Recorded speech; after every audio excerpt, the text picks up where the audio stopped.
رستا تک رہی ہمارے چینل سے جڑنے کے لیے یوٹیوب پر این اسٹوڈیو کو سبسکرائب کریں۔ آپ اپنی زندگی میں ہمیشہ اچھے کام کیا کرو، نہ جانے کب کس وقت اللہ تبارک و تعالیٰ کو تمہاری کون سی ادائیں پسند آ جائے کہہ نہیں سکتے۔ ایک مرتبہ ایک شخص تھا جو راستے سے گزر رہا تھا۔ جب وہ راستے سے گزر رہا تھا تو انہوں نے دیکھا کہ راستے پر کانٹوں سے بھرا ہوا درخت کی ٹہنیاں پڑا ہوا ہے۔ تو جب یہ دیکھا تو وہ اس کانٹے دھار درخت کی ٹہنی کو راستے سے ہٹا دیتے ہیں، الگ کر دیتے ہیں۔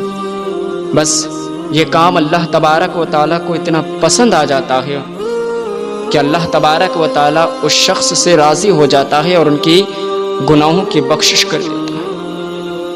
تو اسی طریقے سے آپ بھی ہمیشہ اچھے کام کیا کرو، نہ جانے کب کس وقت اللہ تبارک و تعالیٰ کو تمہاری ادائیں پسند آ جائے۔